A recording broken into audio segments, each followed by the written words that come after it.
All right, thanks, Llewellyn. I'm going to be sort of looking at some of the latest trends that we are seeing in the built environment. And when we talk about trends, I sort of think about the future. And I don't quite know what the future is. And if I don't know something, I do the obvious thing. I go to Google and try and see if I can get the answer there.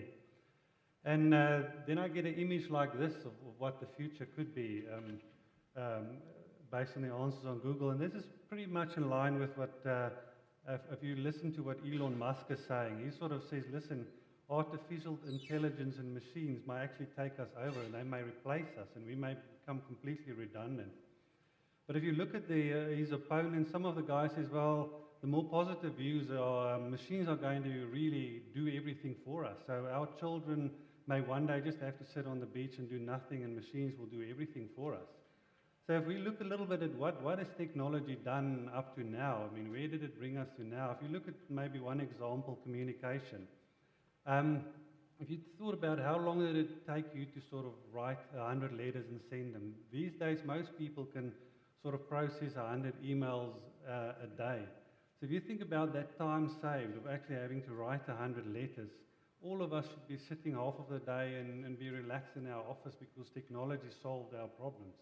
Or any other piece of technology for that matter. Is it, are we, the speed to drill a hole is 10 times faster. Does that mean people on a construction type now site have so much more time for themselves because machines are making life easier for us?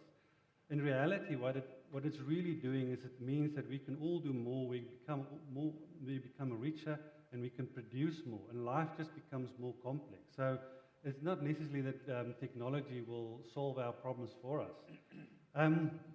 So if we want to look at sort of the built environment, it would be great to have a crystal ball to see where the built environment is going. And again, I found this image on Google without really answers. But I think one of the things that people do is to actually try and work out where we are going. They attend conferences like these, where people could actually share some of the latest insights that they have. Now, as part of my role at Aurecon and the global role, I spend quite a bit of time with my Australian colleagues, and I go to Sydney and Melbourne quite a lot, where we look at what are the latest things that are happening around the globe, and we make sure that we future-proof ourselves in terms so that our services don't become redundant. But that also, if I could share some of these things with you, that gives you a little bit of a crystal ball of what might be happening in an environment where that's pushing a lot of technologies a lot faster than we might be pushing technologies. So what are some of these latest trends that we are seeing? As we've all sort of experienced the huge focus on green building design, making sure they're designed right and built right. Some of the latest trends now is to make sure that when they are actually built, they are performing like we have designed and delivered them. And there's now specifically in the energy space a race to zero carbon. A lot of projects are now looking at that. Another trend is wellness, and that goes quite hand in hand with workspace design. And on these topics, I'll get back to some of these topics later. As the workplace design, a lot of emphasis on designing workplaces more for people. And then now, more recently, green cities and sort of green cities or sustainable cities is a big trend that we are now getting, and you also can get specific ratings for precincts and stuff. On the building information modeling, I'm not going to go into that. That is something that is changing all the time. One of the latest things that is a buzzword lately has been smart buildings, smart cities, or intelligent buildings. And everyone is trying to understand how to define that. But if you look at all of these things, they're all a little bit loose and standing loose. So is there maybe an overarching trend that we are seeing that pulls a lot of these things together? And this could be quite a long topic. Is actually what we've found is people are looking to us as design professionals to start putting people at the center of everything that we are doing. And it sounds maybe easier than it really is. And I'll show you some of the examples of how these are being applied. So what we're really trying to do is put people at the center and make sure that everything else that we are doing are meeting the needs of the people, the present and obviously of the future as well. And smart or intelligent cities, that's actually not a standalone item. That is something that needs to support all of these things to make it better, to support the needs of people. So we refer to sort of the different strategies as design-led engineering or engineering-led design. I'm from an engineering company. So when we talk about engineering-led design, that would be like new technologies are available, like your phone. So there's a new need, so people see the new need and they start using that need. Unfortunately, in the built environment, if you take that approach, there's a huge amount of capital that you have to spend to build infrastructure. So if you just build it and hope people will use it, you might get it really wrong. BlackBerry got it wrong. So we can't afford that in the built environment. So what we need to do there is have a design-led engineering approach. So where we look at the end user, not just your client, it's the real end user that's going to use that piece of infrastructure to make sure that we understand how they use it. Just on another note is sort of smart design versus technology. And the smart technology, there's a lot of people that when you talk about smart technology, they think of it as tech. Now, I'll just give you one example. Say we design an office space. So we now have a new office and we have everything automated on your phone. If you want to set the temperature up, you just take your phone up with the temperature or up with the lighting levels, or you close the blinds. We add artificial intelligence into that building, and when you walk in, it realizes you're there and it changes the temperature to suit your needs. Close the blinds the way you would have set it so it learned. So that sounds pretty smart, but what if we designed a building where most of the people don't have a view to the outside, and those that have a view just have a west-facing window? That's a pretty stupid building full of tech. So does that really make it a smart building? So something full of tech is not smart. The same with the precinct design. Now, one of the things is safety in precinct design, and we're seeing is a huge focus on that. And if you look at the international guidelines, the first sentence that it says it needs to be safe, but it needs to feel safe. So, and if you look at all of the strategies to design a city to be safe, we tend to break everything, all of those rules. So that to design something to be safe is having views, eyes on the street to make people feel safe. Then it becomes safe. So we take the other route, we fit tech to actually make something safe. So we should really find a balance. In South Africa, typically, we might have to fit tech, but to find a balance to design something smart and for it to be smart.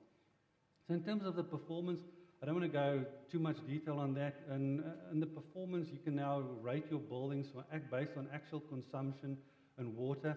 And if we look at, say, for instance, in some more mature markets in Australia, what has happened there where they have been going through many cycles of re-rating their buildings. Every year when they re-rate their buildings, on average, they become better. So what has happened there? What are some of the trends there? People are now putting into the contracts.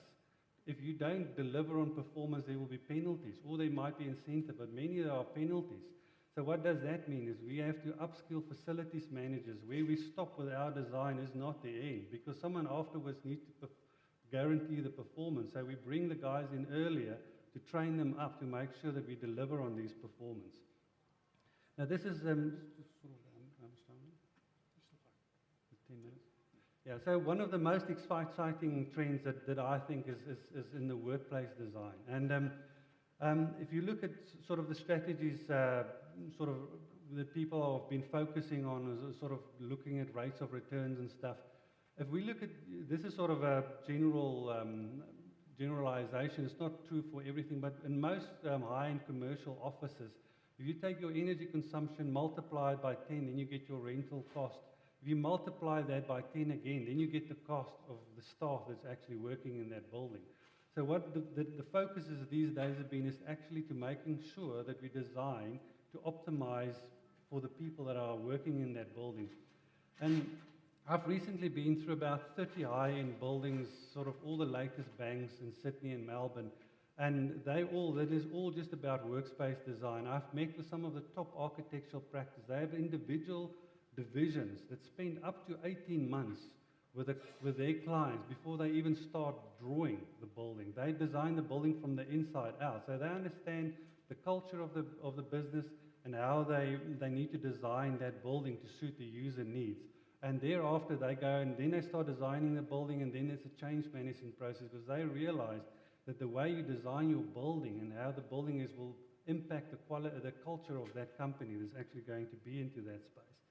So the big trend is now is activity-based working or flexible working. So what that means is no one gets a desk. It's like open plan, but no one gets an allocated seat. See, I'm talking about some of the major banks in Australia. All of them are like that.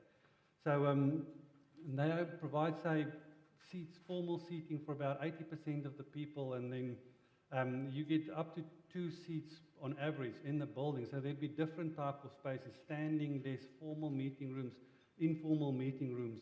And typically now, this is where you would need to have tech to actually support it. For instance, you need to find your colleague. So you just have a phone and it detects where your colleague is sitting, so you can go and find your colleague. So this is on the workspace design. They may actually spend more money on the fit out than in the building itself to sort of create all of these flexible spaces.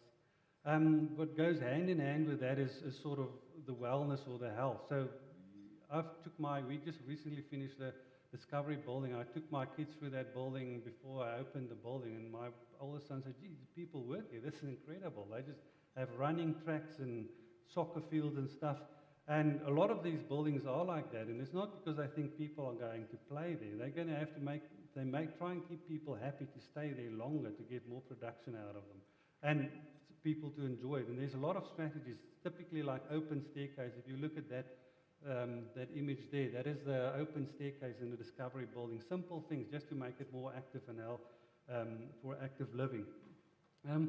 The other thing is what we're seeing now. There's now there's a well standard. Actually last week another new revision came out of that, and that looks at rating buildings only specifically for wellness. So they're not that interested in the energy and water performance, but more on all the things that impact the wellness of buildings.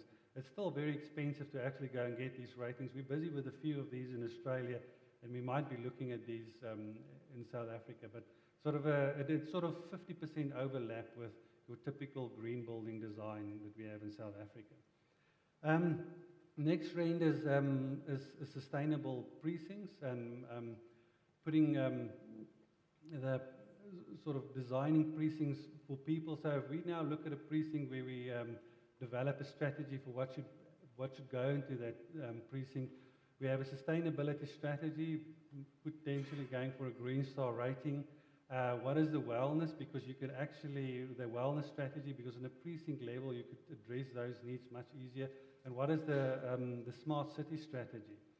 Now, first, just what makes a precinct sustainable? So I've mentioned safety before. It needs to be safe, attractive, and facilitate health living.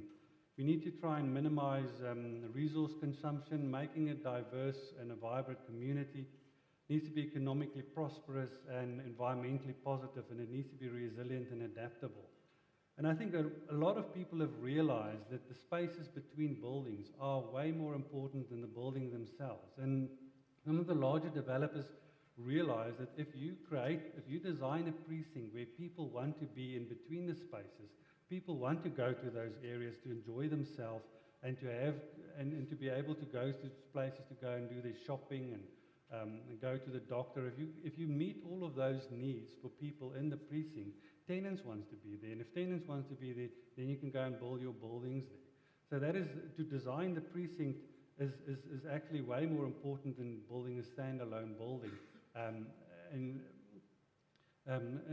isolation and trying to provide everything inside that building.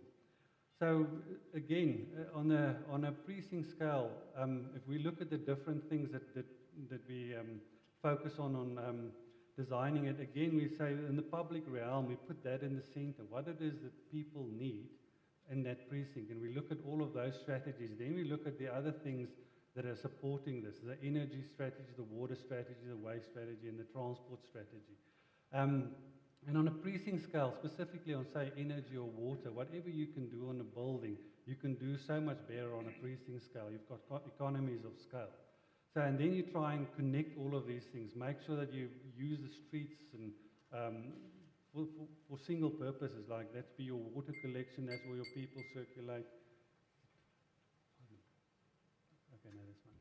So, all right, yeah, so that's a sort of, I'm nearly finished anyway. So that is sort of the overall strategy to design your precinct. And as I say, it's focused on designing it for people. Now, in terms of, I've sort of answered a lot of the things. What is smart buildings and intelligent buildings? There's a huge amount of attention of people trying to define what this is. And as I said before, this isn't tech. That is what we're saying is it is technology that supports the needs of the people to make get better use out of the assets that you are getting. So I'll just give maybe a little bit more detail. I'm not going to go into that much detail. If we take a typical building or a precinct, what we have these days, we've got a lot of edge devices, and edge devices might be like Wi-Fi tracking, seeing where the number plate recognition, security cameras that see where people are moving or where they have traffic infringement and stuff. So these are all of the information, all the Internet of Things information that we're getting.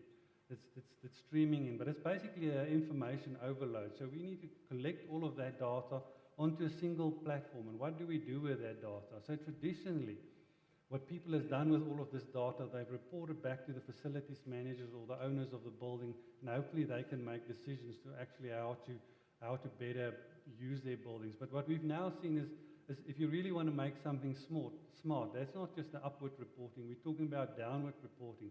How can we take all of that information and send information back to the end users, information that will make it easier for them or to use the facilities? Like that, for instance, that I'm saying, if we know where people are moving, you can go and find your colleague in the building.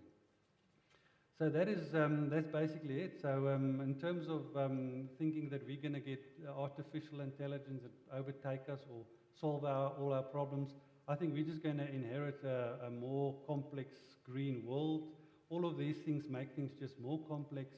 And if we want to sort of be relevant, we must make sure that we understand where all of these technologies are going. So and make sure that we keep our skills if we want to keep up. I think that's about it.